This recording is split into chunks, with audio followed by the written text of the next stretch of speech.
A mí esta me parece como la parte más constructiva o propositiva de Hayek, ¿no? El hecho de que lo espontáneo puede generar orden, incluso hacerlo mejor que que lo planificado, ¿no? Por ejemplo, lo hemos mencionado a lo largo de la entrevista, el mercado, el dinero, el lenguaje, la moral, no son una creación deliberada, sino que son consecuencia de un proceso evolutivo, ¿no? de conocimiento acumulado.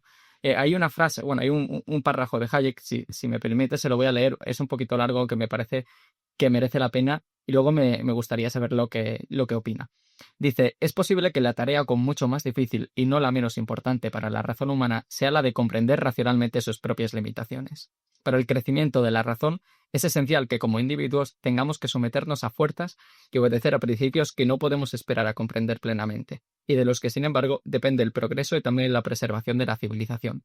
Históricamente, este resultado se ha alcanzado bajo la influencia de las distintas creencias religiosas y por la presión de tradiciones y supersticiones que indujeron a los hombres a someterse a aquellas fuerzas apelando a sus emociones más bien que a su razón. El estadio más peligroso en el desarrollo de la civilización tal vez sea aquel en el que el hombre puede verse inducido a considerar todas estas creencias como supersticiones y se niega a aceptar o a someterse a todo lo que no consigue comprender racionalmente. El racionalista cuya razón no basta para hacerle comprender estas limitaciones de los poderes de la razón, consciente y que desprecia todas las instituciones y costumbres que no hayan tenido un origen intencionado, puede convertirse así en el destructor de la civilización que sobre ella se basa. Este puede ser el valladar contra el que la humanidad va repetidamente a chocar, solo para volver a caer en la barbarie. Perdón por la parrafada, pero es que me parece un párrafo muy No, no, es importante. maravilloso. Realmente es maravilloso. Te das cuenta de la profundidad del pensamiento en esas pocas palabras. Desde 1920, cuando Hayek escribe este artículo, ¿no? Que luego se convertirá en su libro El orden social, Hayek está preocupado con cuáles son los límites, bueno, en qué consiste la razón y luego en el reconocimiento de que esta razón tiene limitaciones. Y es importante, porque efectivamente si nuestra capacidad es limitada, no podemos ordenar la sociedad desde cero, ¿no? No podemos diseñar una sociedad.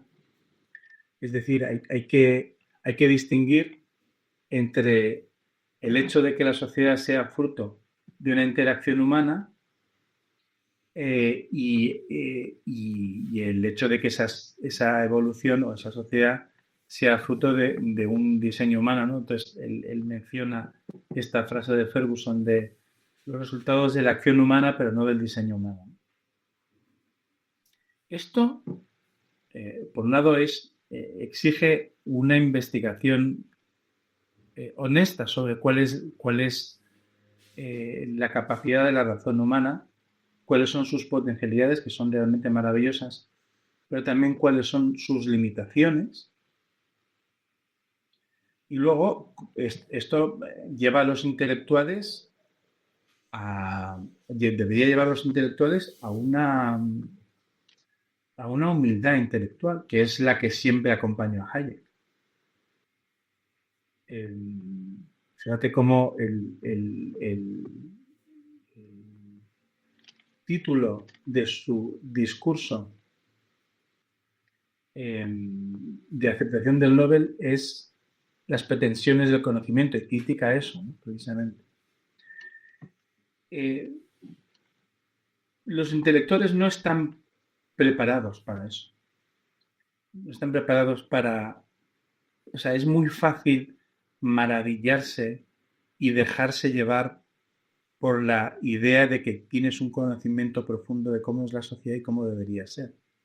Y cómo habría que cambiar las cosas para conseguir algo que a ti te parece importante. Es muy fácil porque es que realmente el estudio es tan remunerador, ¿no? Es decir, tú estudias las cuestiones sociales y te das cuenta de cosas y te produce esta satisfacción, ¿no? Y es muy fácil, por uno, dejarte llevar por esta satisfacción y luego esta mentalidad propia del mundo pequeño de planificar y demás y llevarlo al conjunto de la sociedad. Pero lo que te está diciendo Hayek y lo que está diciendo muchos otros autores que estudian la mente humana es que la mente tiene límites. Y sobre lo que hay que reflexionar es sobre cuáles son esas limitaciones y qué implicaciones sociales tiene eso. Una implicación fundamental es que no tenemos más remedio que para poder interactuar con los demás, pues recalar en un conjunto de instituciones. Instituciones que, como dice en este párrafo, y yo decía en un momento anterior, no tienes por qué comprender totalmente. Es verdad que a lo mejor no podemos dar cuenta de todas las aportaciones que hace la institución de la propiedad, por ejemplo, en distintas formas a la sociedad. A lo mejor no llegamos a comprenderlo, sí sabemos algunas cosas. Sabemos cómo una propiedad privada pues vincula las consecuencias de una acción con la responsabilidad y eso tiene efectos positivos, ¿vale? Eso sí lo entendemos. Entendemos cómo en ciertos casos una propiedad comunal puede funcionar de forma adecuada. Es decir, gracias al esfuerzo intelectual podemos llegar a entender algunas de las funciones sociales que tienen las instituciones, pero ya está. Es decir, ni podemos entender completamente cuáles son esas funciones, ni podemos arrogarnos la capacidad de diseñarlas desde cero, ¿no? O cambiarlas a nuestro gusto. Y además, esto me parece especialmente relevante en una época en la que parece que la posición, un poco por defecto, ¿no?, es el revisionismo hacia ciertas normas morales o ciertas costumbres tradicionales. Y sin embargo, como decimos, una de las cosas, ¿no?, en las que insiste Hayek es en que la carga de la prueba a la hora de denunciar una norma que nos viene heredada como nociva, la tiene, ¿no?, quien quiere eliminarla, quien pretende eliminarla.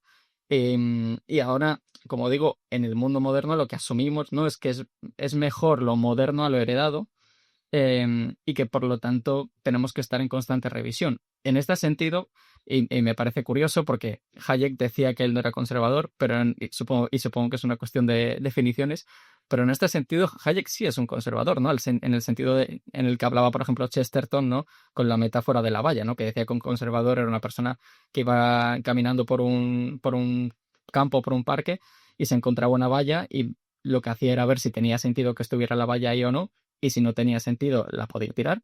Y si tenía sentido, debía mantenerla y protegerla, ¿no?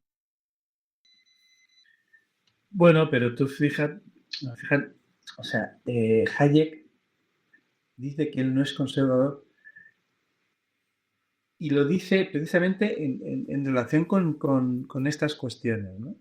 Es decir, hombre, acá os quiero decir, nosotros tenemos que dar preeminencia a las normas que hemos heredado porque tienen mucho más conocimiento y han sido probadas durante mucho más tiempo de lo que nosotros podamos aportar con nuestra simple razón. Eso no quiere decir que no se puedan hacer pruebas.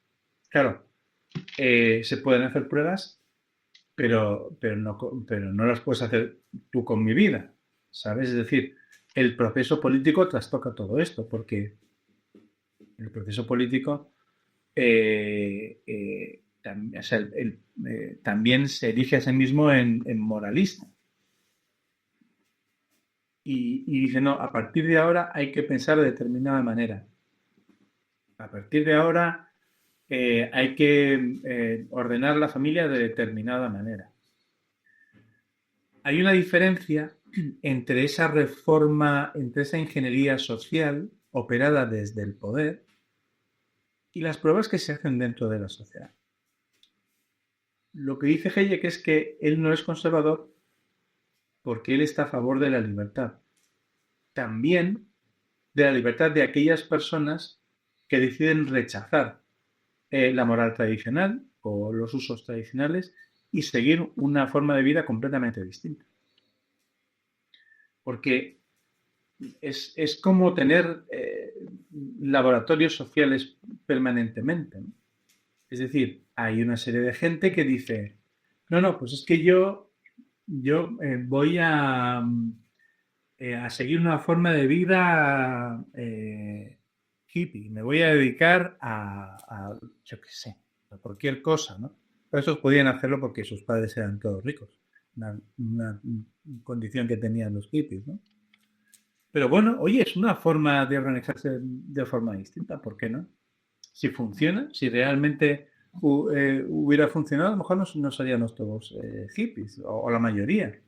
Bueno, pues esto es así, es decir, está bien que de forma autónoma y sin la pretensión de imponerse sobre los demás, haya gente que decida que hay formas distintas de comportarse. Porque a lo mejor algunas de esas formas, que en un primer momento parecen escandalosas o parecen inadecuadas, o incluso puede que lo sean en un primer momento, acaban teniendo sentido. Y es una parte de la sociedad que, bueno, se adelanta a un tiempo que está ya viniendo. Se me ocurre, por ejemplo, el caso de el divorcio. ¿No? El divorcio eh, eh, en una sociedad más tradicional, más antigua, pues era realmente demoledor, especialmente para las mujeres, porque tenían menos oportunidades para salir adelante por sí mismas, ¿no? Pero en una sociedad como la actual, esa especial protección, digamos, pues quizá tiene menos sentido. Y entonces las personas que adoptan esta nueva forma de comportamiento, que en su momento pues se consideraba escandalosa, inadecuada y demás, bueno, pues pueden servir como un ejemplo, ¿no? Como una prueba de un comportamiento que a lo mejor en ciertos casos pues sí tiene sentido en contra de lo que se pensaba, ¿no? Ese es el sentido que da Hayek a esta idea de que él no es conservador.